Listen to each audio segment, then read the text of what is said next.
Good morning from London. I'm Kriti Gupta alongside Lizzie Burden and Valerie Teitel. We're an hour away from the opening trade. Here's what you need to know. A big jobs miss and revision in the States, boosting rate cut expectations as President Trump looks to announce a new Federal Reserve governor and jobs data statistician in the coming days. Plus, sub 70. Oil ticks lower after OPEC Plus agrees to another major output increase, stoking concerns about global oversupply, all as investors weigh the impact of tariffs on the demand story. Meanwhile, Switzerland bracing for impact as its market reopens after a holiday, facing a 39% tariff from the United States. Val.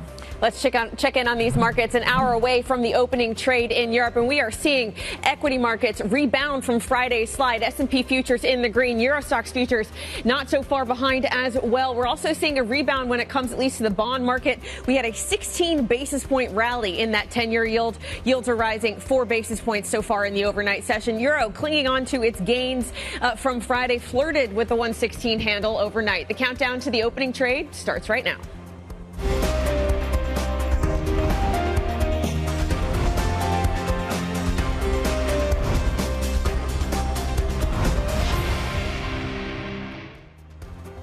Welcome to the opening trade. Happy Monday. Lots to digest. It feels like we're still digesting the news from Friday, of course. Plenty going on over the weekend as well. But when it comes to what moves the market this morning, perhaps a little bit of digestion from the idea of potential rate cut expectations that follow over in the States, but then also bracing for some pain right here in Europe. Lizzie, let's start with the story over in the States. I feel like we have to start by rewinding all the way back to Friday. It's really hard to overstate the shock that was that payrolls report, not just because of the payrolls number, also because of the revisions, also because of the unemployment rise after Powell had said that is the number to watch.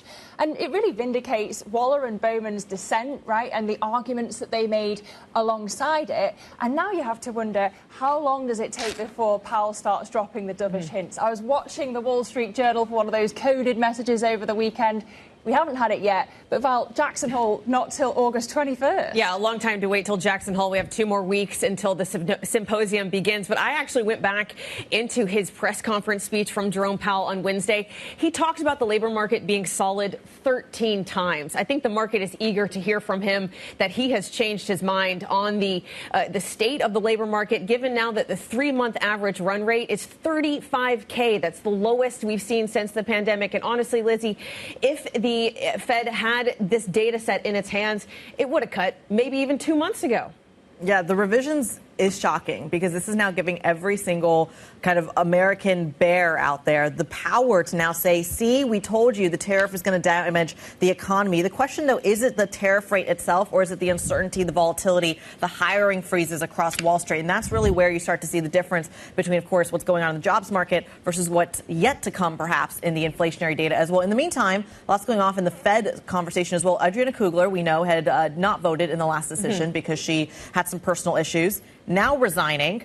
I'm curious what kind of door this opens for a potential successor to Chair Powell, if even that. I mean, we're still a couple steps away from that. We still have his term to end in 2026. But it'll be really interesting if this opens some sort of door to likes of Kevin Warsh, for example. Well, it'll be interesting whether it does become a shadow chair position. But I think most crucially for the markets, will this new governor pick be in the seat by September 15th and possibly be voting on that decision? Because that opens up the possibility, if Powell still wants to hold rates, that we could have 3 governors dissenting in a meeting. And that would pose a lot of questions on whether Powell has, frankly, control over the Federal Reserve Board. I think 3 dissents, you'd start to hear some calls for his resignation, which could be something that can make this pressure on the Fed chair even worse as soon as that December meeting. Yeah, I mean, when you look at this, it's more that replacement that is important and the who comes after Powell that's important as a consequence of the Kugler resignation than this next vote, right? But you raised the point, Val,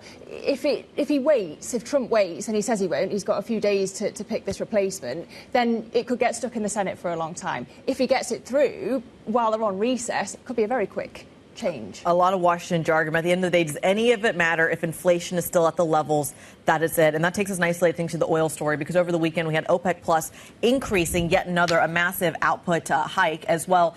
This is now their, I believe, 3rd or 4th in a row. This is crucial because they're doing that in the backdrop of some of that tariff demand, trying to potentially undermine some of the growth story in the United States as well. When you are worried about what the future holds, if a recession is down the pike, naturally it's going to weigh on oil markets. And yet, we're only at a 69 handle this morning on Brent crude. So not seeing a massive move, but perhaps because this was something that was largely expected, although a hike that is still larger in size or in margin, but a hike nonetheless. Yeah, I was debating this with Amrita Sen in the makeup room earlier. She was on Daybreak just before. But, talking about how everybody thinks that you're going to get this slowdown, that you're going to see this drop in oil prices. But actually, do you see a climb first this year before the fall next year, and that actually being the converse to what everybody's saying right now? But look at that payrolls report again, and just balancing the demand and supply. Yeah, you could definitely argue that instead of OPEC being the leader for the price of oil, it's now going to be a turn in the U.S. economy if these payrolls revisions, and if we take, the unemployment rate, which came very, very close to rising to 4.3%, only,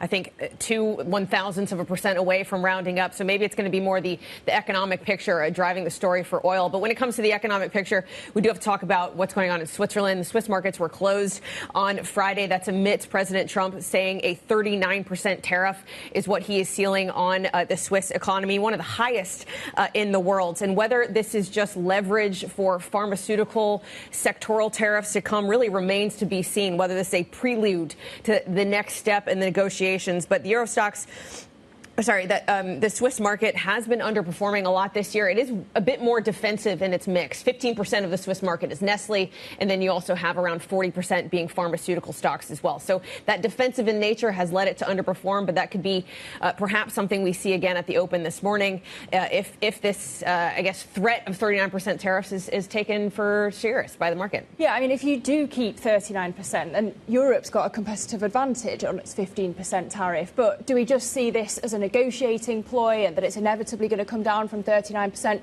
By the looks of Swiss futures this morning, not what traders are thinking. Yeah, lots of pain, lots of catch up in there as well. And we're also lucky that in about 25 minutes time, 24 minutes time, 23 minutes time now that I'm doing my math actually, we are going to get Swiss CPI as well. So this idea of kind of how much the tariffs really compound a slowing growth story that is already existing in Switzerland, we are going to find out. Very exciting in the world of the Swiss this morning. We've got to say, let's tell you what else we've got coming up on the show today. Lauren Van Beon, Allspring fixed income portfolio manager, will be joining the program. We'll talk a little bit about how to digest the developments from Friday in terms of this data. Plus, of course, the oil story we just talked about from OPEC Plus. Does it continue? Why is the market not moving more substantially off of that bigger output? Nadia Martin-Wiggin is going to be joining us with the answers. Svelland Capital Director there as well. And then we're very excited for the open today because, of course, we're already seeing some pain when it comes to Swiss futures, already seeing a real divergence when it comes to Swiss futures versus the rest of the market. Bendik Loop, BNP Paribas, Marcus 360, equity derivative strategist, will be joining us around the table as well. And then live from Zurich, Mark Haefele, the UBS CIO of Global Wealth Management. He's got lots of views when it comes to the tariff story.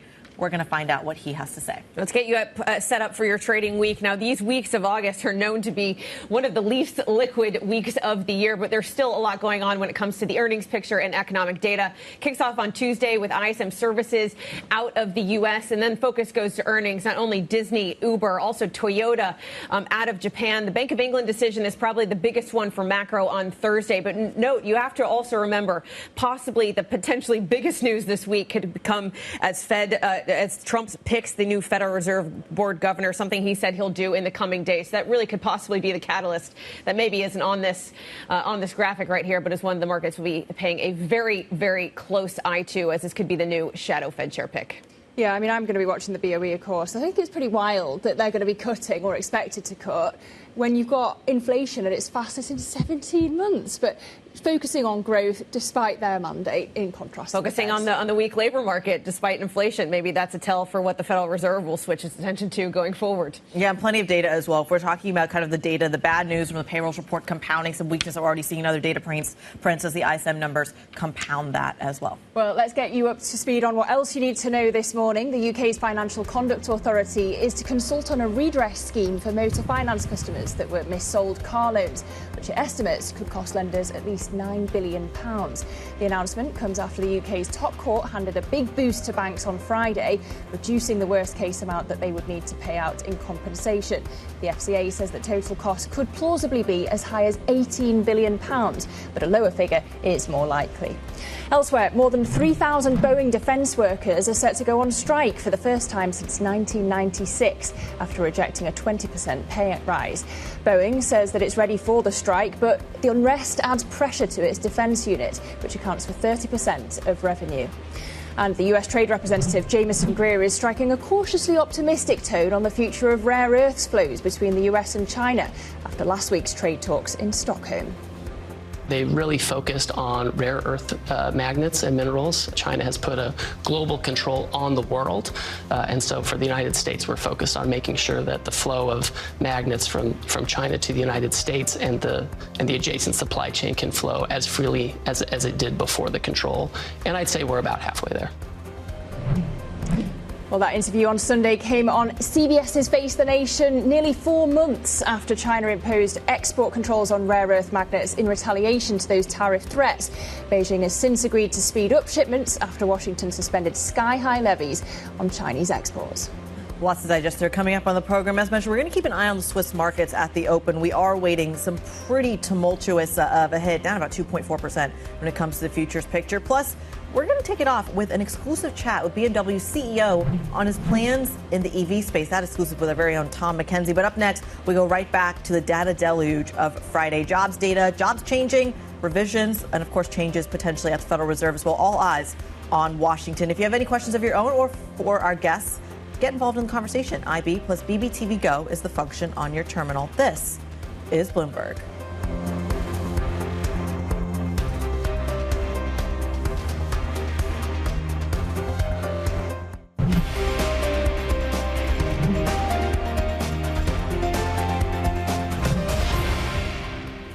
I have a couple of people in mind. I'll be announcing somebody for the filling of the person that left. A woman left, as you know, who is I guess a Biden appointment, either Biden or Obama, but I think a Biden appointment.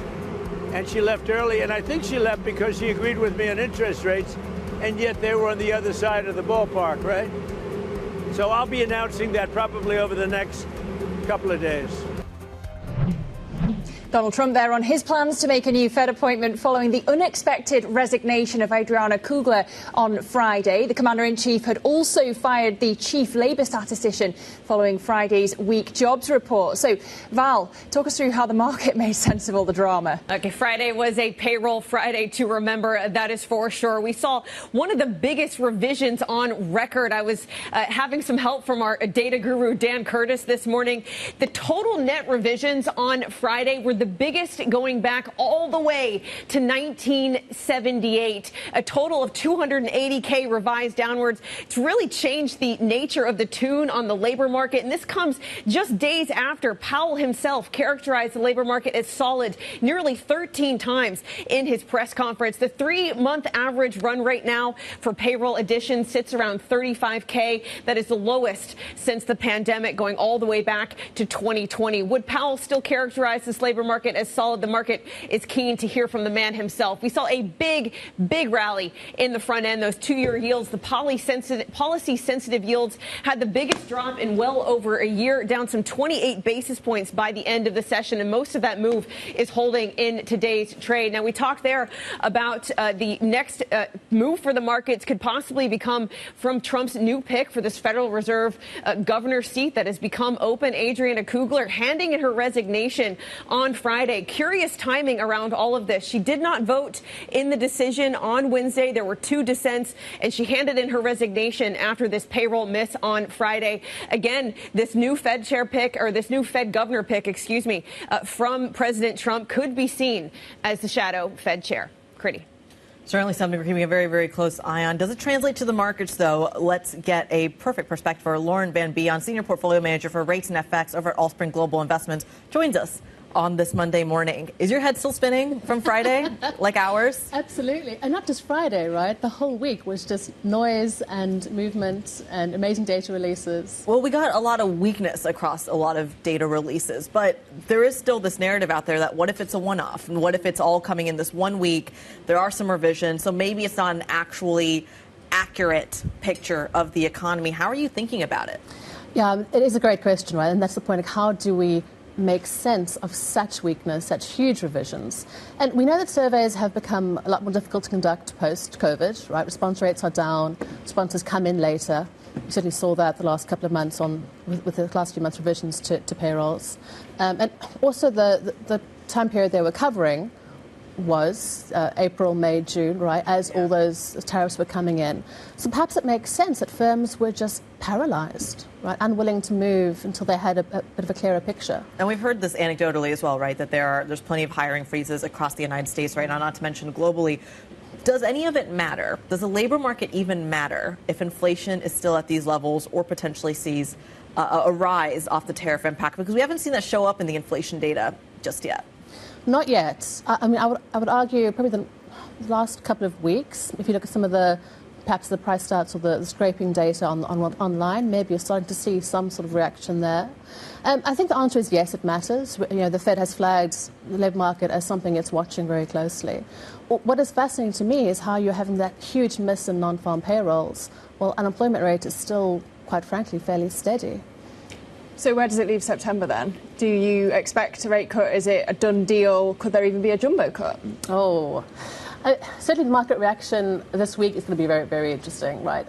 And what do we hear from the Fed, from policymakers? I think September seems certainly a very live meeting.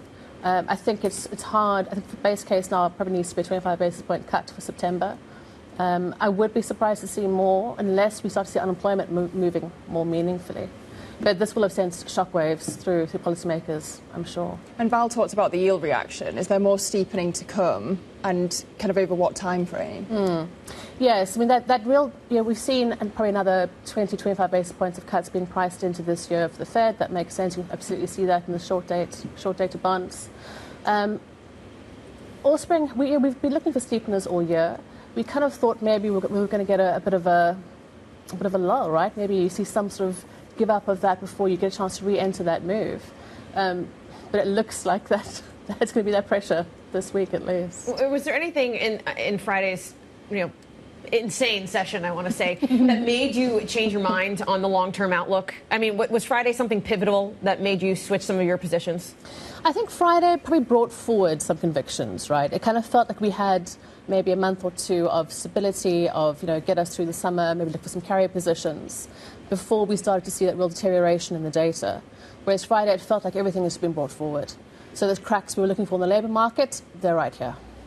Do you think, regarding those cracks in the labour market, do you think the markets need to hear from Fed Chair Powell sooner rather than later? I know markets seem calm this morning. We have equity futures in the green. But in some way, Friday's slide in the equity market was because just 2 days ago, Powell was quite hawkish on the labour market. Do they deserve to hear from him now? I think if we'd seen that the actual July non-farm payroll number also be sub 50, I think there'd be a lot more panic. The fact we had those very weak 2 months period when there was so much else going on in terms of tariff and policy moves, with almost an improvement from the revisions in July, I think maybe that buys them some time to kind of look at some numbers and come back to us. Interesting. What do you do with the dollar in this? That's a very good question. It's been we've been thinking about a more structural underweight to the dollar sort of going forward. Obviously, first half of the year that played out really well, but it looked like the dollar was staging a bit of a comeback, right? Positions had shifted pretty meaningfully. It was a logical place for the dollar to claw back some ground, take a breath, perhaps before the next move started.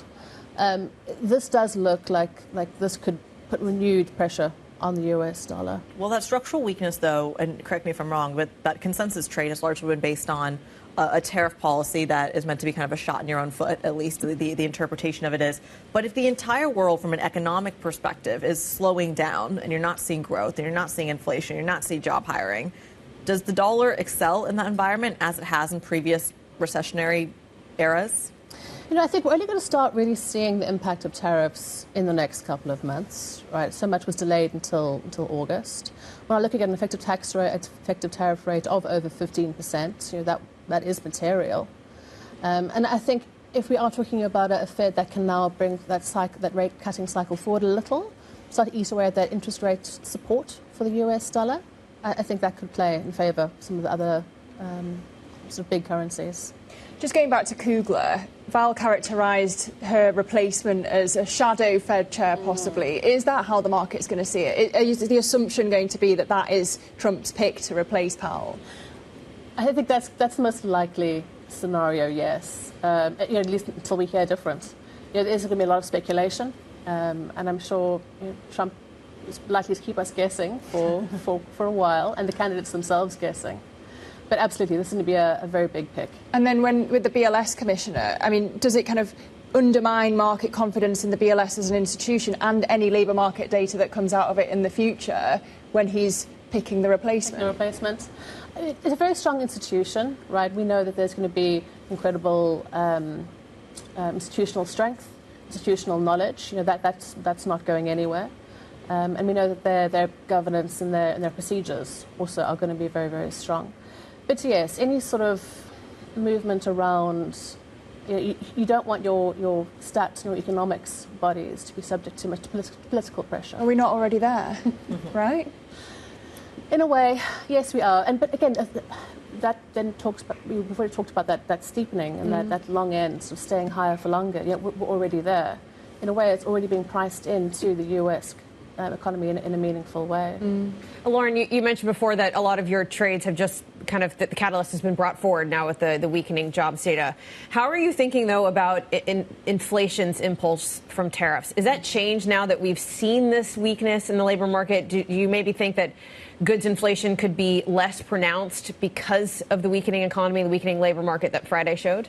I think I was certainly expecting to see firms starting to try and push as much of the tariff costs through to consumers as they could in the next couple of months. They might still try that, but whether this labour market news is telling us that that's going to be much harder than anticipated, I'm not yet sure. But yes, we'll have to see just how much of the tariff impulse feeds through in a meaningful way. Can we just talk about the BOE decision on Thursday? Aside from the cut that's expected itself, are you expecting them to slow active gilt sales given the strain at the long end? I think it's a possibility. I think it probably makes sense given what else is happening globally. Will they or won't they? They might try not to, quite frankly. And do you think maybe they'll drop the guidance that the path ahead is gradual? And if they do, how do you expect the market to react to that if it's a hawkish cut? It's a hawkish cut. Yeah, I mean, I think the BOE, absolutely, I mean, they're going to cut this week. I think that's very widely expected. I think they need to do some more. We know that they are worried about labour market, about wage growth, right, how sticky that's been. And in a way, I wonder if that doesn't tell us quite a lot about labour supply and sort of constraint issues. And there's an interesting read-through from there to the US, because the US is conducting a huge labour supply experiment of its own in a very quick order. All right, Lauren Van Biljon, thank you so much. Senior Portfolio Manager over at Allspring Global Investments. I mean, the parallels between the US and the UK are front of mind for me. Yeah. You fired the BLS Commissioner because of the data, but is the data really going to improve? The declining response rate is a problem that's there around the world post-pandemic. You've got it at the UK as well. It's the bane of the Bank of England's, the policymakers' life as well. And we heard from Powell on Wednesday. He was asked about this, but he still said that US data is the gold standard. Is that narrative going to change anytime soon? Exactly. Coming up on the programme, oil prices falling after OPEC Plus agrees another major output hike. We'll talk next. This is Bloomberg.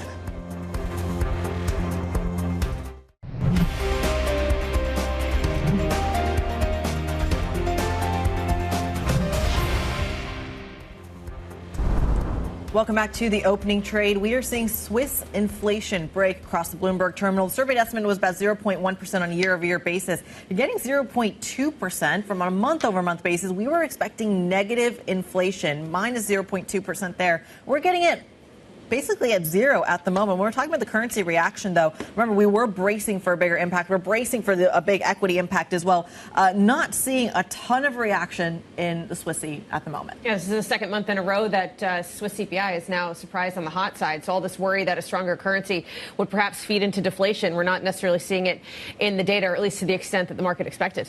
And it brings us back to tariffs, right? Because if you keep this 39% tariff rate, you wonder how much the SNB can come in to support. But then, is it limited, from going into negative territory by the currency moves, by the inflation story? Looking at the futures picture this morning, because today is the day when we're going to see the equity market reaction to that tariff, we are down across the main index for futures by 2.4%. But when you look at some of the individual stocks that we're expecting to fall, you're already seeing expected expected falls for the likes of Richemont, for Swatch as well. Big ones, more than 4% for Richemont. Swatch, much bigger than that.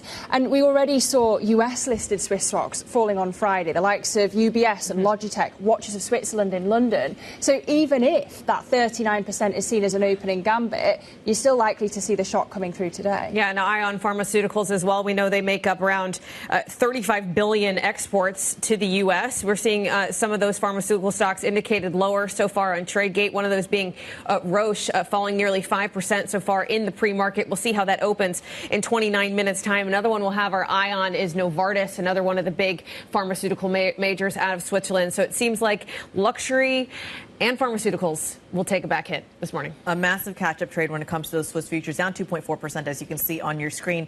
But compare that to what you're seeing in the rest of Europe and in the United States as well, because green on the screen there, which really tells you there's massive divergence. This is what the Swiss get for being on holiday on Friday. But again, not a massive move to the upside as well. Remember, we did close down almost 2-3% on the Euro stocks on Friday. The CAC 40 was the underperformer there and the real highlight, down almost 3% on the day. So a little bit of a rebound, only natural, but I wouldn't call this a massive buying moment just yet when you're looking at the futures picture. Well, speaking of rebounds, let's check in on the European fixed income open to see if there's any rebound from yesterday or Friday's massive slide in yields in the U.S. And we are seeing yields tick up just slightly. So it does seem like there is a narrative of market stabilization, both when it comes to European equity markets and in the European fixed income picture from Friday's brutal moves. But let's get over now as well to the commodities space. We have oil pretty flat this morning. It had fallen after OPEC Plus's decision to hike output again, stoking concerns about global supply.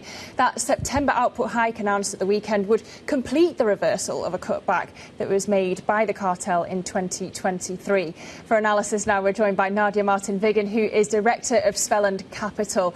Nadia, really good to have you with us. Good morning. You've got this market caught between deteriorating fundamentals on the one hand and then rising geopolitical risks on the other. This miserable payrolls report on Friday and yet OPEC hiking supply. Is the risk that actually prices go up first this year before they come down and that be later, maybe even next year? Great to be back. First of all, we do see a looming oversupply coming, but OPEC has been releasing these additional barrels in a very controlled month-on-month manner. Last month, Saudi Arabia even raised prices to Asian consumers by $1. So let's see how they view the demand for these additional 550,000 barrels per day going forward. On the geopolitical risk side, the main aspect today, right now, is whether Trump goes through with secondary sanctions on India in particular for purchasing Russian crude.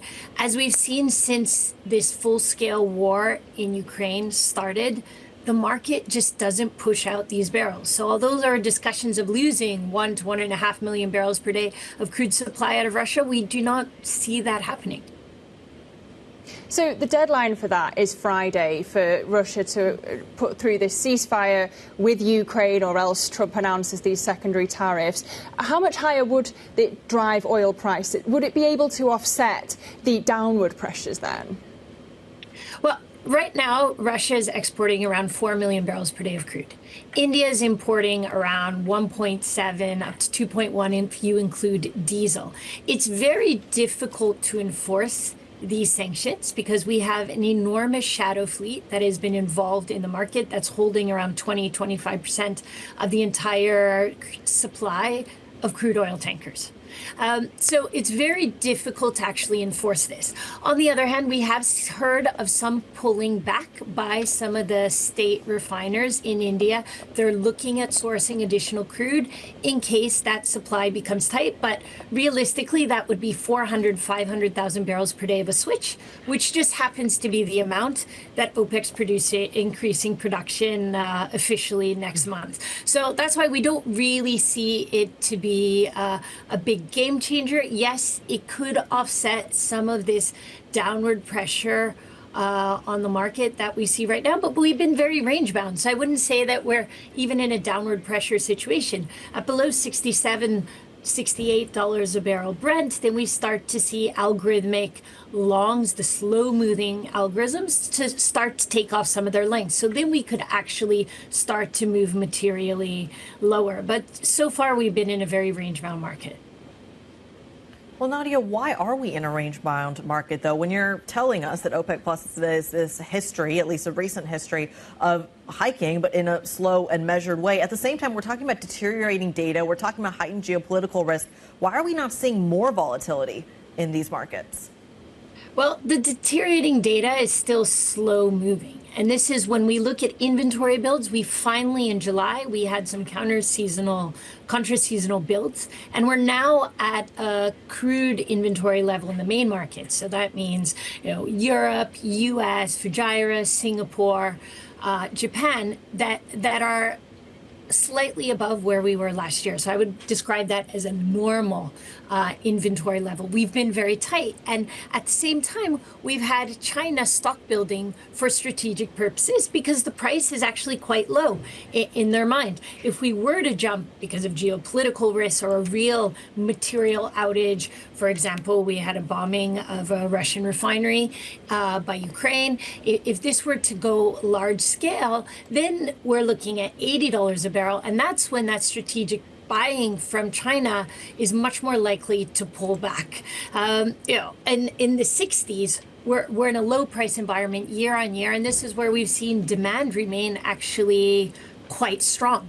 But as these inventories build into next year, then we should really see this downward pressure come on pricing and the backwardation in the Brent market come off, because we've been in such a steeply backwardated market that it hasn't incentivized the inventory building that we should see coming forward. And at the same time, you're seeing massive production from the shale side as well, which brings me to the question, Nadia, where's the geopolitical risk premium between Brent and NYMEX right now? I'm looking at about $2 and change between the two. You just had a laundry list of potential risk factors there. Why is that premium not larger? Well, first of all, the price of freight to deliver between one and the other is extremely low, right? As I mentioned, we've had 20 to 25% of the shipping fleet in this dark fleet, but now we're getting material gains in OPEC supply. So that should boost freight rates globally, and that should also widen that spread between the U.S. and the European benchmark as we see additional supply available for foreign purchasing during U.S. refinery maintenance season, September, October. At the same time, U.S. supply, again, in May came out flat a month on month. Only LPG production rose 100,000 barrels per day month on month, but actual crude supply remained flat. And this is where those forecasts into year end have changed. We are looking at flat year on year December production, maybe down 200,000 barrels per day, whereas last year we were expecting 400,000 barrels per day year on year growth. So that has actually slowed down quite a lot. And what we have heard from the majors is they're very nervous about projections into year end because of the unknowns on the Trump tariffs. But this sector has been not loved because it's been since Trump's election, sell the rumor. And now we're starting to approach the facts as we hear more on these tariffs. Nadia, you just mentioned Trump's tariffs there, and we know that energy has been a part of these trade negotiations.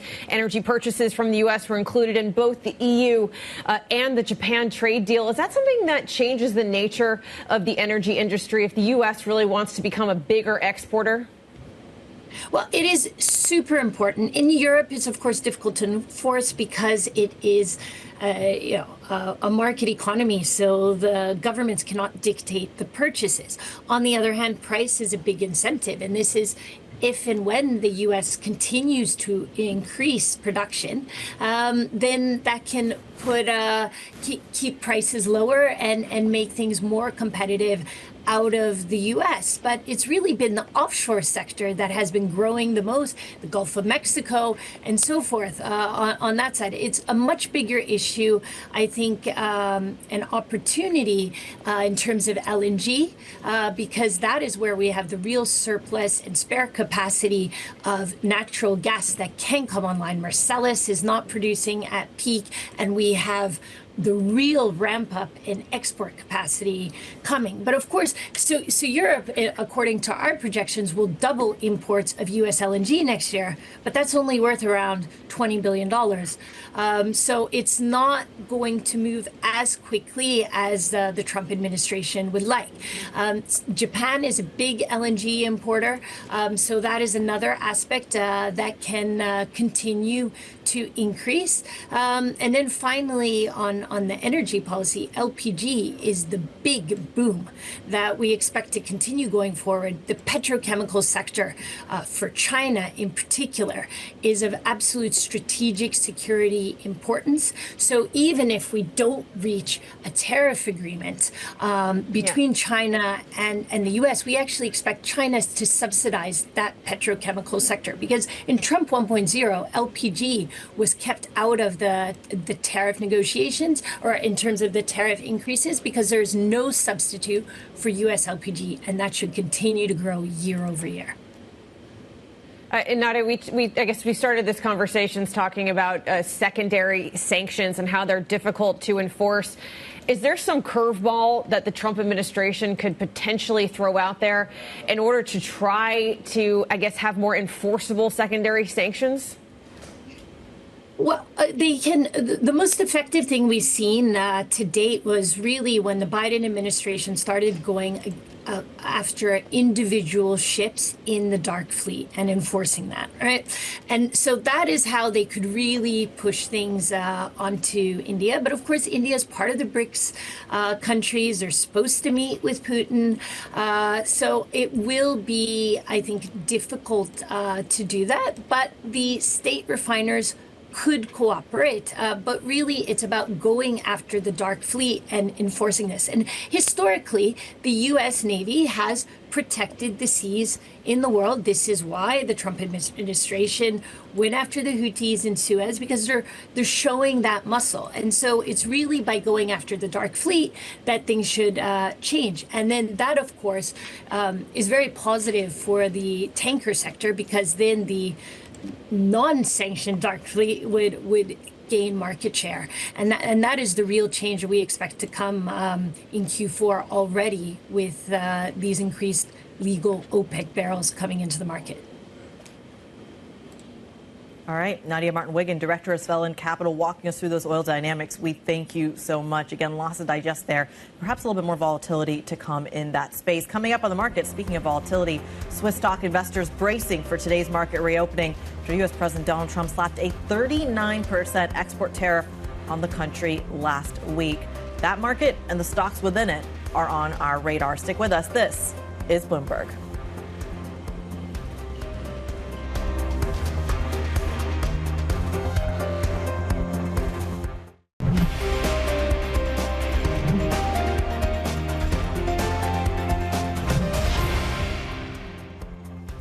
Welcome back to the opening trade, 7:47 a.m. here in London, and futures are pointing higher on both sides of the Atlantic this morning, except when it comes to Switzerland, down 2.5% as things stand. But joining us now for more is our Markets Live executive editor, Mark Cudmore. And Mark, I want to ask you why we have US futures up when we haven't had an intervention from Jay Powell walking back his hawkishness on the labour market after that surprise on the payrolls data. Are you surprised by this? No. I think the context for today's price action needs to be seen in context of what we saw Friday. So the moves in Friday were really extraordinary across assets. Two-year yields erased the entire July move. We saw a climb of 24 basis points in two-year yields in July, and yet we erased all that and more in one session on Friday. I think similarly the dollar index fell really, really harshly, and obviously what we saw both Thursday and Friday in the price action in stocks. I mean, Thursday was probably the more interesting one because we were higher in the morning on positive earnings, and by the end of the day that was all kind of gone and subsided, and then we sank again Friday. So I think that, today we're seeing some positive price action, some good resilience. But I wouldn't misinterpret that. I think that shows that we're kind of in August markets. People can't chase these moves after being so violent on Friday. But I think the moves that we saw on Friday will be the August theme. I think there's some game-changing moments at the end of last week, several of them, and I think that Friday we'll see a resumption of the kind of Sell America theme. Important to remember that Sell America is not the same as the end of US exceptionalism, two different themes, different time frames, but Sell America will resume in August. Well, we were so busy with the payroll data on Friday. I think the market kind of missed the ISM manufacturing print, which saw a drop in the headline reading, but also new orders fell and employment fell. Do you think it was something that was maybe overlooked by the market? Yeah, completely. I think the data on Friday was horrendous. And, there's a lot of excitement on the jobs data, but as many people pointed out, that maybe wasn't quite as weak as the headline numbers imply. And, these revisions have been a recurring theme of the last few years. Generally, in the last few years, we've seen jobs numbers print in line with expectations and some horrible revisions lower. And there's still some kind of uncertainty exactly where these numbers will kind of settle up. And the fact is we're seeing a decline in supply in the labour market. So the labour market's, there's not exactly, too much excess unemployment at the moment. So I think the jobs market's not terrible as maybe people hyped it up. But the ISM data really was poor. And the subcomponents there were much worse than people anticipated. So I think we got a set of terrible data, which was compounded by the fact that Trump then moved to remove the BLS chief, therefore undermining the whole principle of the data around the US, which is really, really damaging. At what point does weak economic data become a positive for the stock market on the assumption that rate cuts then get confirmed? Not anytime soon. We've generally been in a good data is good news environment for stocks at the moment. Our colleague Tatiana Dari has built a kind of model of kind of breaking those regimes, and that's the regime we've been in recently. But I also think that this is a market which has priced in rate cuts that haven't been warranted economically anyway because of the pressure on the Fed. It's been really amped up over the past month, but the pressure on the Fed and Powell started back in January and February. And so therefore there's already excess cuts priced into the curve in the US, given that there's no real sign that Fed policy has been restrictive. Look at the stock market at record highs into last week. Look at the data it has holding up. So I don't think it's going to help anytime soon. I think weak data is bad news for stocks in the short term. All right, Bloomberg Markets Live executive editor Mark Haefele there with his analysis on the U.S. data and how the market should be interpreting it. More analysis from him and the team. MLIV Go is the function on your terminal. Let's turn to what we can expect from the Swiss market at the open, 9 minutes away from that trade. Bloomberg Swiss Bureau Chief Jan-Henrik Forster monitoring these futures that are down some 2.5%. Jan, walk us through some of the carnage we can expect. I guess the initial reaction will be very harsh. I think it's going to be a bloodbath. And then it's probably going to smooth out kind of during the course of the day. This is a long-term thing. First of all, the Swiss still have a bit of leeway to negotiate with the Trump administration to bring, the overall tariffs down slightly. They are running out of time, and Switzerland is known for its Langsamkeit. So let's see how that is going to play out. Pharma sector is one to watch for today. The Trump administration wants to lower drug prices, so that's already weighing on these stocks. They are exempted, apparently, from the tariffs, but the overall sentiment is very bad. And from all I'm hearing is that the Trump administration mainly wants to target the Swiss pharma industry. Then, obviously, consumer stocks, Swatch, Richemont, all the luxury consumer goods companies. So that's probably another sector of focus today. And then, let's see. The central bank, still has some leeway to go into negative rates. But this is all, I don't think that's a topic for now. GDP contraction will be over a longer time if they stick to this 39% tariff rate. So, let's wait 8 more minutes and then we have more clarity. Jan-Henrik Forster, of course, our Swiss Bureau Chief. He will be back with us in the next hour with an update as we start to get some of these numbers across the wire. We thank you so much. Let's go a little bit more micro there. Jan was naming some of the stocks we've got our eye on. Chloe is taking a deeper dive. Chloe Melly, go for it. Good morning, Kriti. So, let's start with Swiss stocks. So, as Jan-Henrik was mentioning, perhaps a bloodbath this morning. We're keeping an eye, of course, on the pharma sector, as he was saying, Novartis and Roche, and also watchmakers and chocolate makers. So Lindt and Richemont are also ones to watch. One thing to keep in mind is that some analysts and economists are saying that this is really going to be the opening of negotiations. So this is not necessarily going to be the final rate. So that's a caveat to keep in mind. Moving on to the UK, where we could see a boost in shares in Close Brothers and Lloyds Banking Group as well. The UK Supreme Court delivered a ruling on Friday, and that was in the favor of those two lenders, and that means that they're now on the hook for lower compensation to people who were missold car loans than originally expected. BI said that this was really a relief for the sector, so we'll probably see a bit of a boost this morning. And then finally, we've got airlines. So we have got a new rating for 3 airlines this morning from Barclays that raised IAG, Lufthansa and Air France from underweight to equal weight, which is kind of a vote of confidence in that sector after quite good earnings over the last few weeks in this earnings season.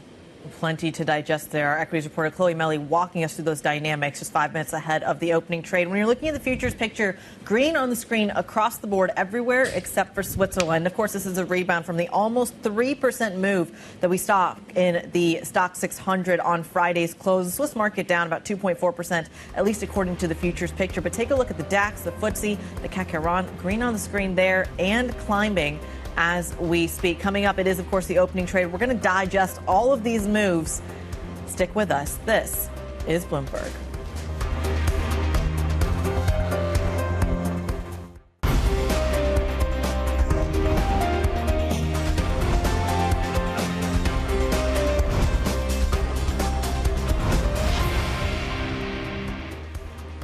Just a few minutes to go until the opening trade. We are expecting quite a bit of pain in some markets, a little bit of a rebound in others. But here's why. It's because so much of the pain was baked into Friday's session. We had a payrolls miss, a massive revision number, some other weak data, not to mention more commentary from Donald Trump around the Federal Reserve. Here's how that show up. This white line here is, of course, the stock 600 down almost 3% on the day. And, of course, did not stop that pain from showing up in the U.S. session either. How does that set us up there then, Val, for the open? Well, the main futures are rebounding from Friday's slide. Remember, Friday's slide, at least when it came to the Eurostoxx 50, was one of the worst since April, one of the worst this year. So we're rebounding up 0.6%. DAX futures also in the green. The one standout is Swiss futures, the SMI over in Switzerland, very much reacting to the threat of pharma tariffs. This letter that Trump released on Friday when it comes to claiming that these drug prices should go down. We know that the Swiss market is highly leveraged to pharmaceuticals. Those are down 2.2%. Lizzie, what stocks are we watching today? Well, we've got to start in Switzerland, Val. We've got to start with the likes of Novartis, Roche, Nestle, Swatch, all set to be lower at the open. Some of these names down more than 8% on TradeGate. The question is how much traders see that 39% as a negotiating ploy. Given this futures picture, it looks like they're more concerned about the competitive advantage that the EU is going to get with its 15% tariff. We're also mining the UK lenders, the likes of Close Brothers, Lloyds Banking Group. This after the FCA said that they face a minimum £9 billion bill on car loans. And then we've got the airline stocks in focus as well. Air France, AIG, Lufthansa, all raised to equal weight over at Barclays. Kriti, you can take us to the open. We are buzzing with anticipation this morning because, of course, we are ready for the opening trade across Europe. As Lizzie and Val both set us up very kindly, we are now seeing, of course, perhaps, or setting ourselves up, I should say, for some pain when it comes to that Swiss market. But the rest of the market should be in green on the screen, at least when it comes to the futures picture. The FTSE kind of 100 kind of waffling at the moment, only higher by 0.1%. A similar story when it comes to the stock 600 as well. So green on the screen there, but I'm not sure we're going to see the same kind of momentum in the open that we saw in the futures sector. IBEX right out of the gates higher by 0.4%. We're going to still wait for a couple of minutes for the SMI and, of course, for the DAX, which I'm surprised is open this early. It usually takes about 3 minutes, which I think tells you just how low the volume and the liquidity is. It is officially August at the end of the day. The SMI, I think, may take some time, confident at least in that call, Val. Let's take a look at the sectors as we are just a few moments into the opening trade. We do have 5 sectors in the red, the remaining 14 in the green so far. Travel and leisure is at the top. As Lizzie had mentioned, we're keeping an eye on some airline stocks. This morning, we are seeing airline stocks power the Eurostoxx 600 stronger this morning. To the downside, though, we do have healthcare, only the third worst performing sector this morning. We're still waiting for some of those Swiss names to open, but it does look like we do have Roche on the downside, down 2% so far in the first moments of trades. Yeah, so Roche down more than 2%, Novartis down 1.1%, Nestle nearly 1%, Richemont 2.5% lower, Swatch 3.4% lower, and ABB down 2.5%. So the pain opening up for Switzerland there. You mentioned the airlines, Val. You've got Air France up 3.33%, IAG up 1.6%, Deutsche Lufthansa up 1.8%. So that upgrade benefiting those as things stand. And then when you look across the overall picture now, as we can see, you've got about half of sectors in positive territory, and it's really just the Swiss market that we're waiting for at this point, Kriti. But I think we're going to get a pretty decent indication, at least from some of the names that you had highlighted there, just how much pain we are due from an index perspective as well. But I think what's also interesting is how much is really priced in here. Remember, Novo Nordisk, for example, took a massive beating on Friday as well. So the rebound here is about 1.5%. BP seeing some green on the screen ahead of their earnings tomorrow. We'll have an exclusive interview with their CEO there as well. So light volume, light liquidity, but just a little bit of a catch-up trade in this market, which I have to say makes things just a little bit easier to interpret. And now we have it, Swiss market opening down 1.8%. So less than the futures actually indicated. We'll see if it continues to spiral there as well, or if it continues to rebound. Lots going on when it comes to the market's picture. All right, joining us now is Benedict Lowe, equity derivative strategist for Europe at BNP Paribas Markets 360. Thank you for joining us this morning. I think we have to start on the question on payrolls. Did the revisions on Friday change any of your big macro views? I think it made the questions of a Fed cut in September even more pregnant than it was before. So in our view at BNP, we still think that the Fed will remain on hold in September, as we expect the CPI data and the data on the inflation side to start to show some pressure coming from higher prices. And we don't think the Fed will be able to cut in September. But on the market perspective, we've seen that now the market is pricing in 21 BP rates cut for September. So there's room for disappointment, we think, in terms of what's pricing for September. And then I guess the other key theme for us this morning is the market reaction to the 39% tariff rate on Swiss exports to the U.S. Does that worry you in terms of maybe Donald Trump setting up some negotiation tactic ahead of the pharmaceutical sector tariffs that we're waiting for? Yeah, I would say it was a huge disappointment when we were hearing the conversation and the negotiation with Switzerland and the U.S. It seemed like they were going in the right direction, that Switzerland executive were expecting some good news to come out of the tariff, and I think it really came in as a shock. Now, the reality for the Swiss equity market is that a lot of negative news was already in the price, and this is probably why the market reaction this morning is quite negative, but not overly extended on the downside. The reality is that the Swiss market is the index that was lagging versus over equity index since Liberation Day. So I think a lot of negative news was already on the price. So is it because it's already priced in, or is it because there's optimism that 39% is a level that's going to come down? Probably both. I think there's expectation or hope at least that we will be able to bring that rate lower, maybe closer to what we have for the European Union in terms of the rates in terms of tariff. But also I think the market was already pricing in very negative news for the Swiss market, and I think the reaction as a whole on the that side will have to be more cautious just in terms of positioning. The healthcare sector has lagged quite a lot.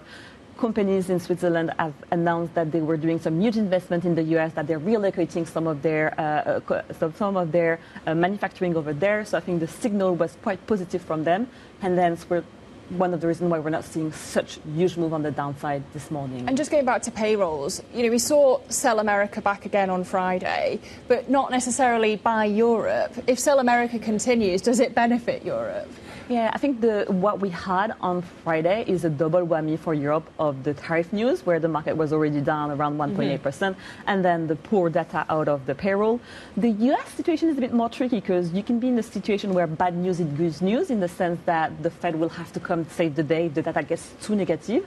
And I think there's been a bit of a pause in this sell the US exceptionalist trade as a whole, where basically the market is expecting some positive signal to come from Europe. We've seen that the earnings season has not delivered any positive news out of Europe, so I think people are kind of waiting on the sideline, not to be too early on that trade. When it comes to kind of the moment in the sun that Europe has had in the last 6 months or so, there's a big question here of how much of that fund flow is basically getting reversed a little bit, even to the United States, even just kind of removing it from a tactical perspective. Do you see, when it comes to the fourth quarter, do we see Europe outperforming the States? the States outperforming Europe. Yeah, as you mentioned, it's definitely slowed over the past few months. Now, the hope for Europe is that in the end of the year, we're going to start to see the effect of the capex super cycle coming from the German fiscal stimulus. And that is really the hope for Europe, that we're going to get that growth picking up, that cyclical recovery that we've been waiting on for so many months and even years. And that would be a clear positive signal for stocks. Now, we need to see it in the numbers as the market is kind of being quite patient and not ready to be the first one in and get burned. When it comes to not being the first one in, what drives kind of the investment case right now? Is it ultimately what's not getting touched by tariffs? Is it who's maybe cutting rates the fastest to give that little bit of a tailwind? Is it still economic growth when the whole world seems to be slowing at the moment? What is the driving catalyst here to make a bull case? Yeah, I think the bull case is probably we need to wait for the end of the earnings season for the market to digest that it's not been actually really great for Europe, and then to focus on what's coming up in the Q3 and Q4 quarter. As we mentioned, the German economy is going to front load a lot of their fiscal spending, and that should start to show into the numbers. We should start to see optimism from companies picking up, and I think they're probably waiting for basically some real signs from the economy. They're just getting a bit fed up with just like hopes, and they're actually waiting for some signs that the economy is picking up to kind of go back into the bull case for European stocks. Benedict, given your position as equity derivative strategist, we had this jump in the VIX on Friday. It went above 20. How does that play in to your calls on perhaps how you use volatility in order to position for some of these trades? Is this something you'd want to sell into? Yeah. So on Friday, we had obviously a sharp move lower in spot market. And as a result, we had the VIX and the VSTOXX, the European indices, that went back above 20. So decent move. Now, the reality is that the vol move was actually quite contained compared to the spot move. I would characterize what happened on Friday more as a sell-off in spot market than as an overall overreaction in vol market. This is very different from what we had in August 24, when we had basically a vol meltdown. Whereas here, I think positioning was much lighter into it. I think people knew that this week was going to be a very heavy week in terms of macro, but also in terms of tariff. So I think people were a lot more hedged, and there was a lot more surprise from investors from the huge move, and hence the lower vol reaction we had on Friday. But given that there's so much left to settle when it comes to tariffs, how much do you expect that volatility to settle down in the second half? It's probably going to take a while, especially as we're not starting from very elevated level. As you mentioned, we're back above 20, but we're not at 30s level. It's basically slightly above the realized vol that we've been in, so it's not too costly to hold on at the moment. So you're probably going to have to wait for the market to digest the economic news for the vol to be able to come down from those levels. How much of the currency picture matters here? I'm putting my Guy Johnson hat right now. We are expecting, I think it's fair to say, some currency swings when it comes to reallocating. How much of that is driving the earnings case, the investment case in Europe? Yeah, so I think that is one of the big reasons why the U.S. earnings season has been so much better than for Europe. We've had this huge move over the past quarter of a weaker dollar, and that has been really a tailwind for U.S. companies, especially for the tech that are heavy exporters and have benefited from this a weaker currency. Whereas in Europe, we are an exporting region, and we've suffered from that. Now, we've seen over the past week or so, the euro started to weaken. We've had this huge move higher on Friday back, but we're starting still at kind of more reasonable level. That should be easier for European stocks basically to digest and for them to perform in. All right, Benedict Lowe. Pleasure to have you, equity derivative strategist for Europe at BNP Paribas Markets 360, digesting some of these the market drivers for us on this Monday morning. We thank you so much. Let's get a quick check on the core six. I think I have a pretty decent idea of how these are going to perform, but of course we're going to see some pretty decent moves in, I think, the tech exposed names here, shockingly. ASML, Schneider Electric, higher by almost 1% this morning. Novo Nordisk actually pairing some of the initial move that we saw at the open, and now higher by only 0.7%. Nestle, also only down 0.4%. We were waiting for that Swiss read-through to come through into Nestle shares. I think Val mentioned about 15% of the Swiss market is just Nestle. Not that big of a downside move when it comes to that number. We'll see how it all shakes out. That is your core six. Let's go check on some of the other individual stocks on the move with Chloe Melly. Chloe. Good morning. So, as expected, across that those Swiss shares, we are in the red. So, Novartis, Roche in the pharmaceutical sector, Richemont in the watchmaking luxury sector, and then Lindt in the chocolate making sector. The moves it's all down, but it's not maybe as down as we perhaps expected. Maybe on that expectation that things might not be as bad. We also have ABB and Logitech also down. So, ABB in that industrial sector and Logitech in that software sector. Moving on to UK lenders. So UK lenders are actually up this morning. Close Brothers is up by as much as 22% this morning on the back of that UK Supreme Court ruling that ruled in their favour and means they're now on the hook for lower compensation than originally expected. So we've got quite good moves this morning across that sector. And then finally, in the airline sector, all three of those airlines, Air France, IAG and Lufthansa, got upgraded at Barclays from underweight to equal weight after quite good earnings over this past earnings season, and that is driving the stocks up, especially Air France were up almost 6% this morning. So quite good news for that airline sector. All right, Chloe Milley from our equities team walking us through some of those early movers. We're going to create some other parts of this market. It's not all bad news when it comes to these numbers. But I'm curious if it's just a Monday feeling, an August Monday feeling. We have plenty of earnings that kick off throughout the rest of the week. Yeah, but I guess overall, we're walking in this morning and the equity market just doesn't seem as bad as feared. We are bouncing from the move on Friday. The move in the Swiss market doesn't seem as bad as we were worried about. And then we have this big jump when it comes to the UK lenders as well after the Supreme Court ruling when it comes to those car insurance fines. Yeah, what a whopping great move when it comes to Close Brothers, more than 20% higher. They must be particularly more affected by the FCA ruling than Lloyds Banking Group, only up 5.8%. We're going to dive into those Swiss markets more in the next part of the programme. They're reacting to Trump's tariffs, of course, and demands for Big Pharma to cut their price of their drugs. We'll dive into that sector next. This is Bloomberg.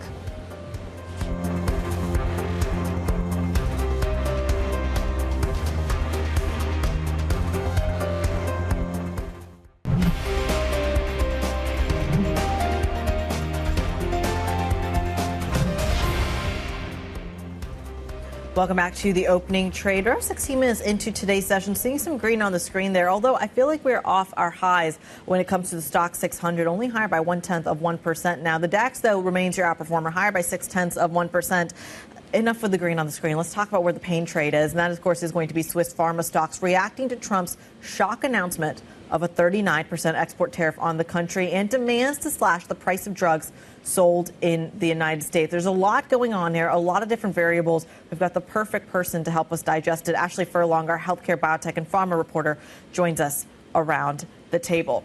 So we are seeing Swiss pharmaceuticals react to the partially, I feel like it's the tariff sentiment that's hitting Swiss stocks altogether, but also the drug pricing story from Friday as well. Just walk us through how these drug makers have responded, how much room to maneuver they actually have.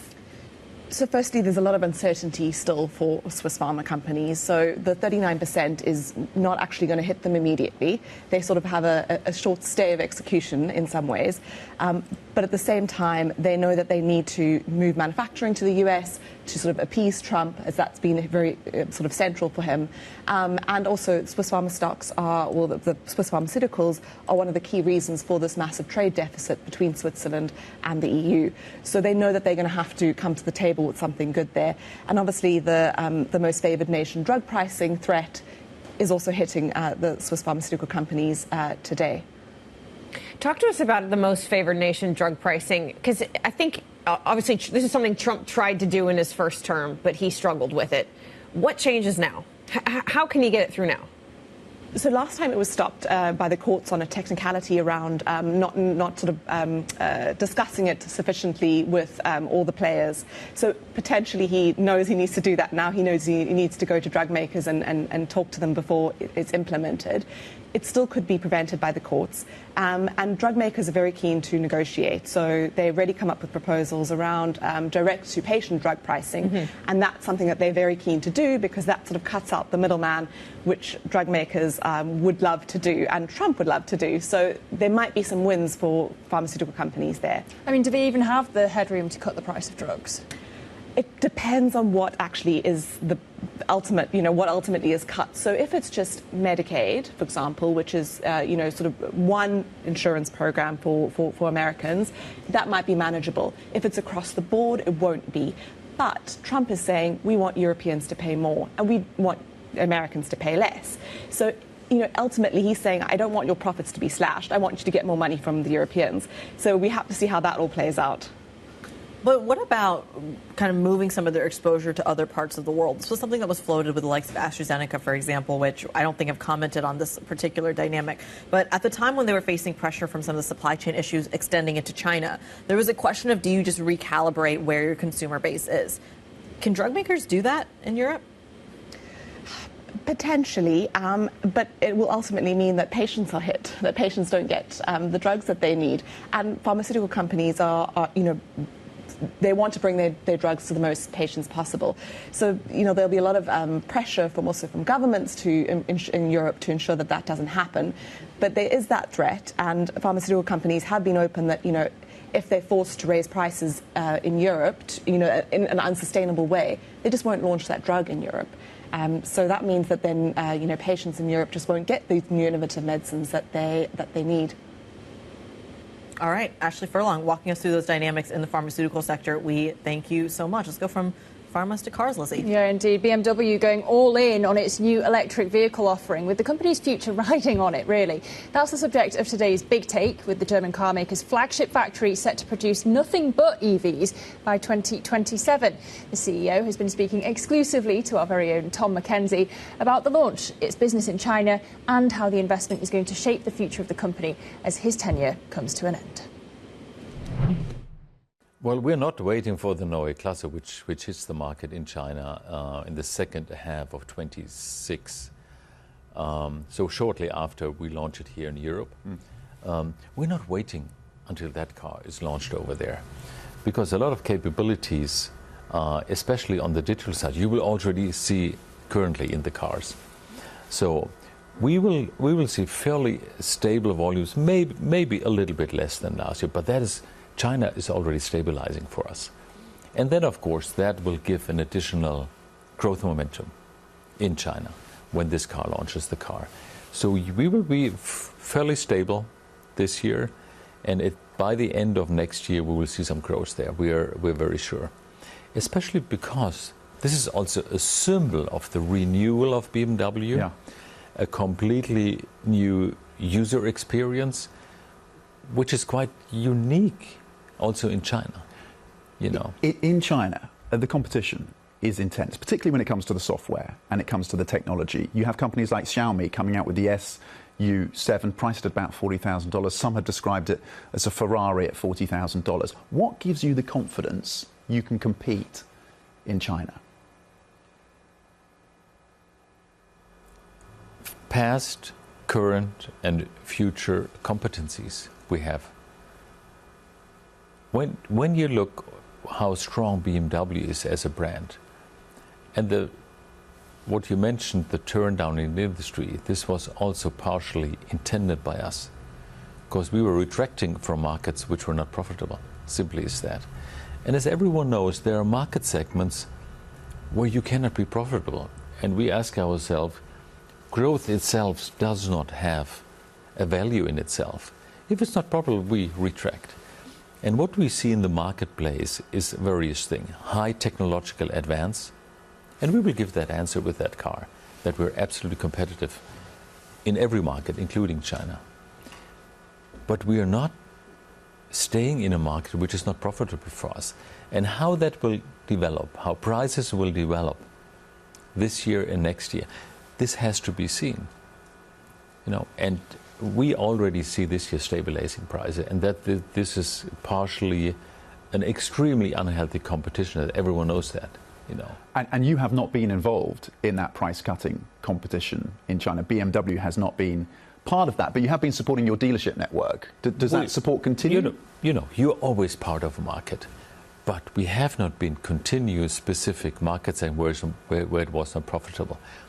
At the same time, we're reconsolidating our dealer network. That's happening at the same time to what is happening in the market. And By the second half of this year, we will be through with that. We have less dealers, we have more larger dealers, we have more profitable dealers, we have more experienced dealers. So that is happening at the same time. Why is that necessary? We have been growing by leaps and bounds in China for the last 15 years. And I think maybe it's even a good thing to take a break and consolidate our business, and that is what's happening right now. Does that consolidation mean reduced workforce, reduced headcount in China, like some of your competitors, some other automakers have cut headcount? Is that something you're doing or planning to do in China? We also do that. If you have less market volume, of course you adapt to that. The main thing is you have less but larger dealers, which means more profitable dealers, more efficiency. So that was Bloomberg's Tom McKenzie speaking to the CEO of BMW. Those shares not doing very much this morning at all, as is the rest of the auto space. Middle of the road when it comes to the sectoral basket, only up 0.1%. But it's green across the screen, Kriti, when it comes to European equities this morning. This relief, perhaps, maybe the expectation, actually, that the Fed is going to cut. Yeah, it could be certainly one, a reaction function to Friday's kind of data deluge as well. There are a couple other things that are worth hitting here. I mean, we just heard the BMW CEO there talking about China. We are still waiting on trade deal negotiations between the United States and China. Jameson Greer, the U.S. trade representative over the weekend, saying we're halfway there on one component.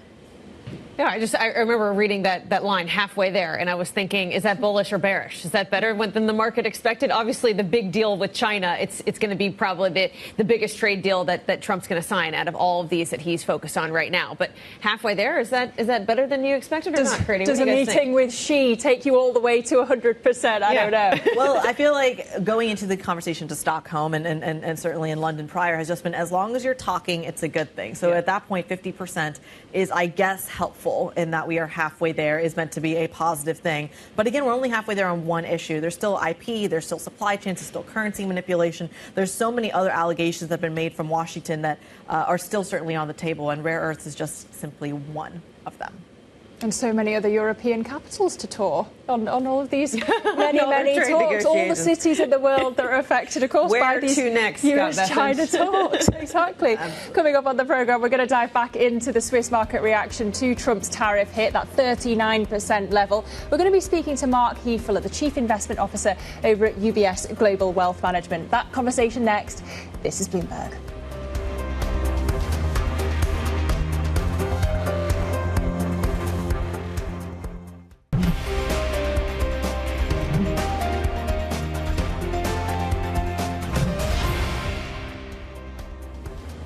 Welcome back. This is the opening trade. We're 30 minutes into the cash equity trading session in Europe. We are seeing some decent bounce from Friday's trade. Euro Stoxx 600 is up 0.2%. Some outperformance in the DAX, but the SMI over in Switzerland has to take into account that weak payrolls print on Friday, the tariff threat of 39%, and the drug pricing threat. This market was closed on Friday, so it's on a back foot, down 1.5%. One of the key underperformers across Europe this morning. What are the single stocks, Kriti, that we're having our eye on? Yeah, it's interesting. It's August. It's the first real week of August, which means that nobody except us is working. And that really shows up in some of the volume here, down about 12% versus 100-day average, when that kind of feels like a little bit of autopilot to the upside. 433 stocks higher, 152 stocks on their lows. But digging deep underneath the surface, these are the ones that are hitting their 52-week highs. We've got Lloyds, of course, is going to likely be talking a little bit and reacting perhaps to that Supreme Court story. How about 6.5%? Swisscom is also higher by about over 2%. Italgas also winning, I should say, a series of upgrades from Wall Street. Italgas higher by about 0.9%. When you look at the downside, though, a little bit of a different story. We have Diageo and ITX, which are, of course, two key stocks that we're keeping our eye on. But Nestle, I thought, was interesting because, of course, it is reacting to what we're seeing in the Swiss market, down about 0.4%. That's what's going on in the markets. Lizzie, tell us what else we need to know.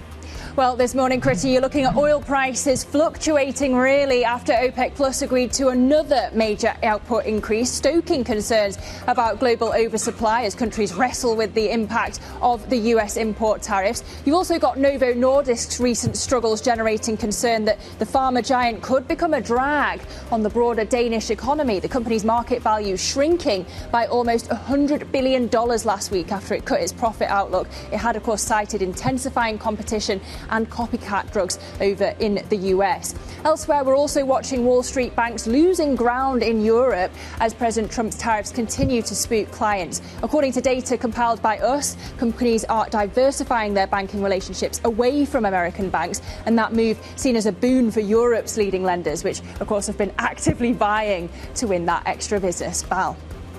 All right, well, let's kick off this markets chat. Joining us now is Mark Haefele, the Chief Investment Officer at UBS Global Wealth Management. Thanks for joining the show this morning. Mark, take us through your surprise to Friday's payroll number. Well, I'm not sure that we're that surprised. About a week ago, I put out a piece about it being a little too quiet out there, recognizing that a lot of the tariff noise and other factors hadn't quite come through the data, but was likely to start showing up. And I think, contextualizing the tariffs, the employment, what's going on in consumer spending is all part of this, a little bit of a surprise that we've had. And carry on that conversation. When it comes to surprises, we also had this surprise 39% tariff on Switzerland. We're seeing that kind of market reaction right now. Are you reading much into that, or is Trump just setting up some further negotiation when it comes to pharmaceutical tariffs? Well, I think you hit on the key point, which is that they had always said that there were going to be sectoral tariffs to come, and pharma was clearly part of that. And of course, Switzerland plays a major role in that, so that wasn't set. I think, it was our national holiday here in Switzerland on Friday.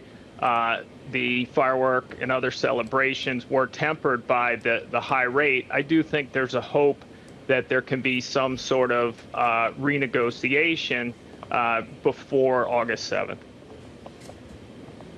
Marcus Kriti in London. Can you just talk to us a little bit about the actual impacts of the tariffs themselves? I think we're waiting for it to show up in pricing, in terms of price hikes, in terms of margin compression. We haven't really seen that kind of pain trade when it comes to the corporate earnings yet. Do you have a timeline on when it may be more apparent that there is a painful impact here?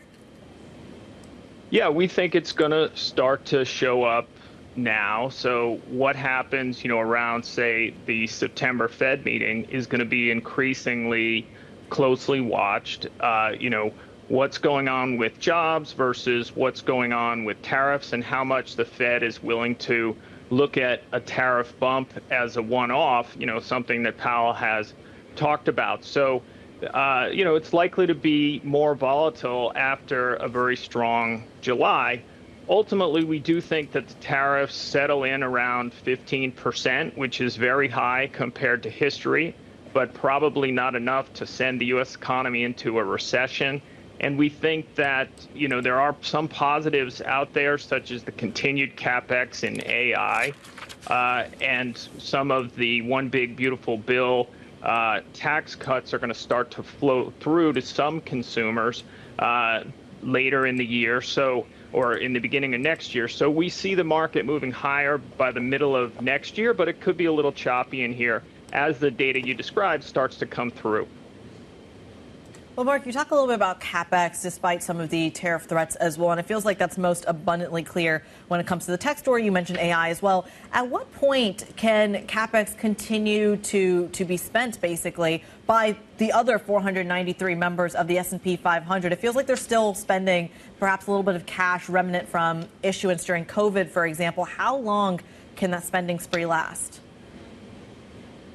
Well, certainly now as we start to come through earnings, we're going to get a better sense of that from executives. But I think it's a really interesting point to raise in the sense that we have some of these companies where, the earnings are still good, the CapEx investment is still very strong, and yet we see some slowing in the broader economy. And is this setting up a dichotomy where the data we look at and what the Fed looks at is not creating the right picture anymore? So that's one of the things we're looking at in the fall. In other words, if you look at just the speculation in the markets, you could say that the Fed should be raising rates. But of course, if you look at the macro data in the economy, we think the Fed should be cutting rates. So that's getting to be an interesting setup that you're highlighting.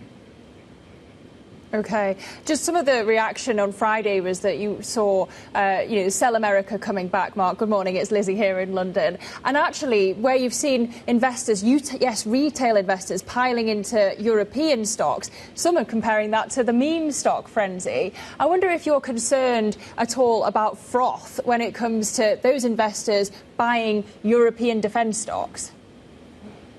Well, I think that there's many cross currents. When we look at professional investors, they've been heavily invested in the United States with full allocations, and absolutely some of them are looking at being over allocated and looking for other places to go.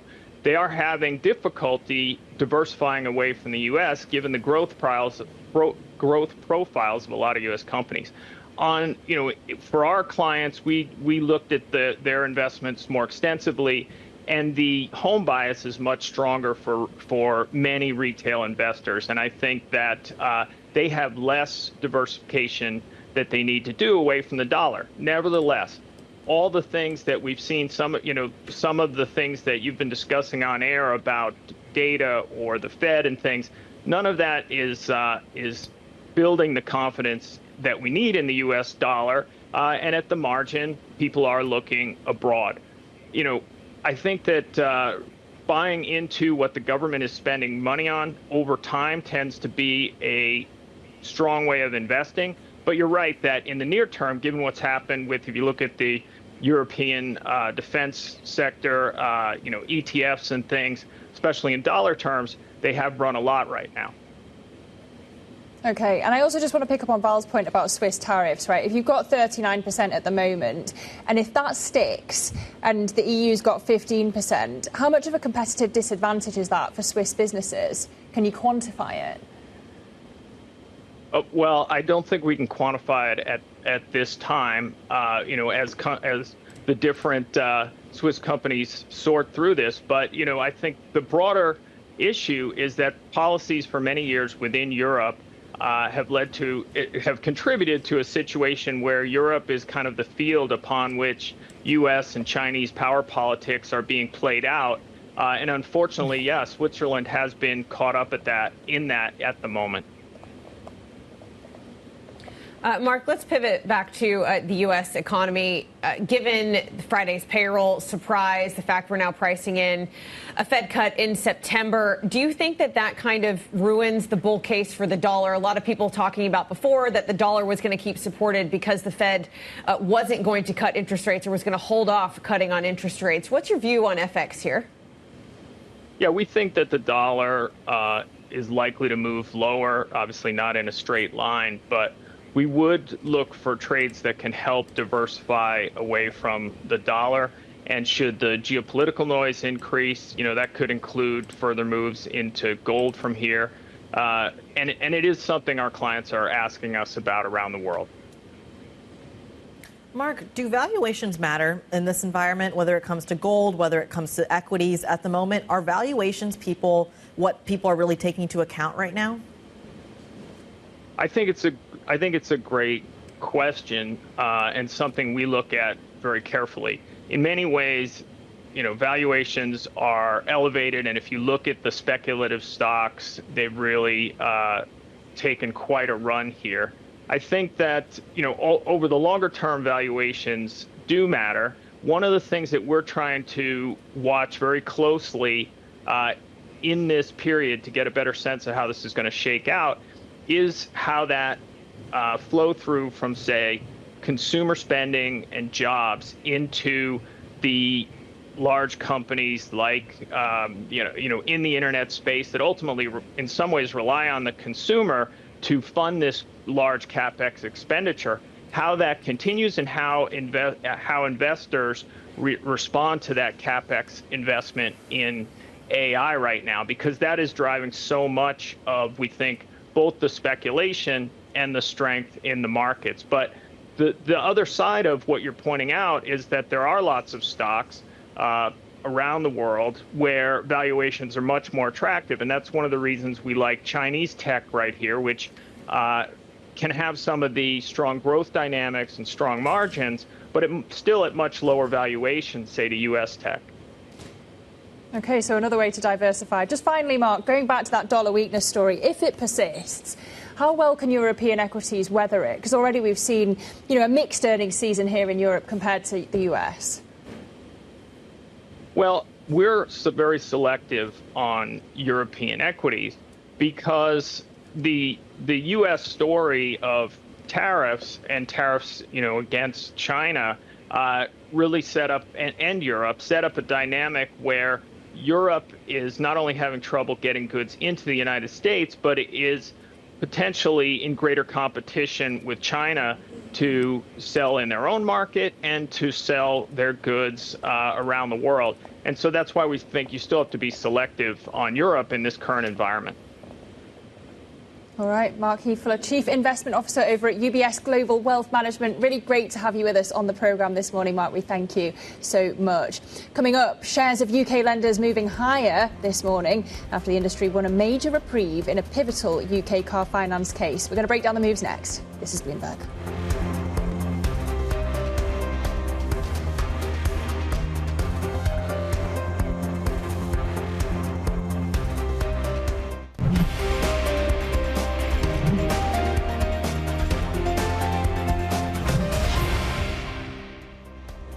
Welcome back to the opening trade. We're 46 minutes into today's session, and it's mostly green across the screen here in Europe, except for Switzerland. But banks at the top of the sectoral basket, up 1.3%. And that is coming back largely to the UK lenders, the likes of Lloyds Banking Group and Brothers and Barclays, all jumping after the industry won a major reprieve in a pivotal UK car finance case before the country's top court. Joining us now for more is Bloomberg's markets editor, Sam Unstead. Sam, why the disparity between Close and Lloyds here? Close up 20%, Lloyds up 7.6%. It must be to do with how they're affected by this ruling. Yeah, so Lloyds is the largest car finance lender in the country, but Lloyds is also a very big bank. Close Brothers, much smaller, and they've had a pretty rough year. Last year, their shares fell by 70%, mostly because of this car finance probe. A much larger proportion of their loan book was in car finance, so they took a much heavier hit. Lloyds, though, if you look at Lloyds over the sort of last year, 18 months or so, since the probe sort of really started to take hold, they have also underperformed NatWest, Barclays, which again have slightly smaller exposures to the car finance market. There were questions, particularly as people were talking about the real worst-case scenario of this, that Lloyds' dividend could come into question. I think today takes away a lot of those concerns. How do some of these banks then now operate moving forward? I think for Lloyds in particular, this was a big overhang for really their whole operation. And like I say, the dividend, that is a major part of the investment story for all UK banks. Any questions that were being asked about that are, very significant for them. The worst case scenario for this, when it was initially being talked about, was £30 billion overall. This is now looking like it's going to be closer to £9 billion, so not nothing. And probably the provisions will have to rise very slightly, but for Lloyds in particular, it's not material. So what I think you're likely to see is that gap in performance between NatWest and Barclays and then Lloyds, which has been a bit weaker, start to close. But in terms of what they're going to use this cash money that they set aside for, could they increase their dividends? Could Barclays, announce a share buyback? Is this a catalyst for that? I think probably not. Certainly not in the short term, because although the provisions are much lower overall, they will still need to take slightly extra provisions. So Lloyds this morning, they said it's not material, but how much they put by so far is still probably not quite going to cover it, but it's not going to cover it to the same extent. If it had been at £30 billion, then the question would have been asked much harder. But I think now it just removes effectively a sort of major overhang for all of those lenders. Yeah, and the uncertainty of the Supreme Court ruling, I guess, has been nailed down. Thanks for joining us. That was Sam Unstead, our markets editor, on the recent Supreme Court ruling on car finance. Kriti? Now let's go from the banking sector to the oil sector. If we can, oil fluctuating after OPEC Plus agreed to another major output increase, stoking concerns about global oversupply. And yet, it feels like oil hasn't moved a whole lot. Bloomberg's Anthony DiPaolo is here to explain. Anthony, let's just rewind for a second. Walk us through OPEC Plus's thinking here. Is this the last increase we're likely to see? Good morning, Kriti. Yeah, as you say, oil has been holding up. It was still green when I left my desk to come up here and get on set and talk to you guys. But in fact, exactly that next move going forward is what is the question for OPEC, because they have just completed unwinding a segment of cuts that 8 countries of the OPEC Plus group made on a voluntary basis. There are other levels of cuts still to come. So there's still production that OPEC and OPEC Plus is keeping off the market that they will eventually want to bring on. So they've got a plan in place that would see a lot of that output staying restricted until the end of next year. So the question is really, are they going to bring those increases forward as well, above schedule, or are they going to have to cool their jets a little bit as we get into the autumn? What has been the surprise really has been the fact that the oil market has been holding up so well as OPEC has brought on this production, sped up the pace at which they're bringing on those barrels, and really completed that rollback of that initial round of cuts by September. So we're having a lot of oil coming back on the market, 2.2 million barrels a day by the end of September. So that's a lot of oil coming back into the market, and prices have still really held up. And that's because we've seen a lot of demand in the summer, transport demand as people are driving. So we're seeing gasoline and diesel as people are flying on vacations, jet fuel. So that has really supported refineries, which are the purchasers of this oil, kept their margins high, allowed them to keep buying more oil. And we haven't seen oil building up in storage yet. So these are really the things that OPEC Plus watches to decide whether to bring more oil back into the market. There are clouds on the horizon. A lot of the analysts are forecasting lower prices by the end of the year. So we're going to see how that takes place, whether those prices do cool. I mean, we have to factor in the geopolitics as well, Anthony. Good morning, it's Lizzie here. I mean, now we look ahead to Friday. You could see Trump imposing these sanctions on Russian oil to, ramp up the pressure on Moscow over peace in Ukraine. Surely that would drive up oil prices, which is the opposite of what Donald Trump wants. Good morning, Lizzie. Yeah, well, that's been a kind of a countervailing factor throughout this bit of OPEC Plus increases. We've had the increases bringing back oil production, which should bring the price down, and we've had that geopolitical premium on the other side that's been supporting prices.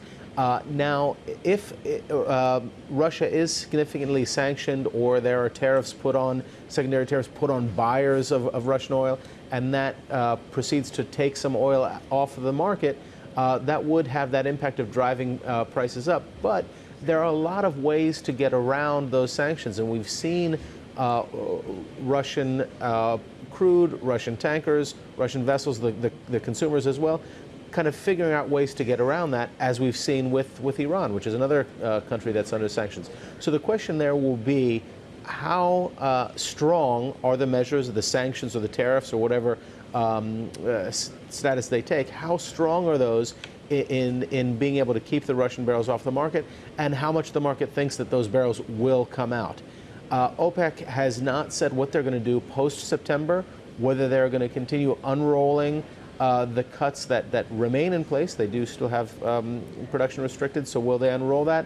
Or will they, even if the market weakens, need to take some oil off the market? So OPEC's got its options, and the market is still going to be looking for what is the real impact on Russian barrels of those decisions from the U.S. administration, Lizzie.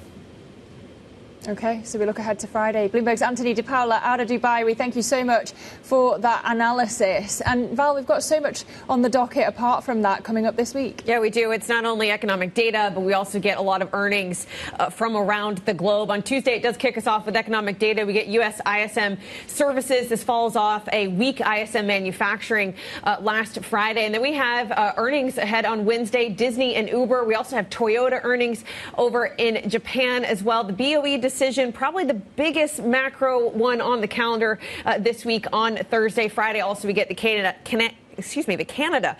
employment report. But one thing that was hard to maybe nail down a date for, which probably could shift the markets the most out of any of these, is Trump's potential pick to the Federal Reserve Board of Governors. Now that Adriana Kugler has handed in her resignation, that could be something that could really shift the markets this week if it is an outside candidate, maybe someone we're not familiar with. But that's going to be something the market's going to be waiting for after Trump has basically said it's going to come in the next couple of days. Yeah, really surprising turn of events that I feel like we've kind of set the stage for over the last couple of months or so, but this is really putting the idea of actually having cuts baked into this market turn into and manifest into a reality. I believe we have 2 cuts priced in for the end of the year. We are 4-5 months out now.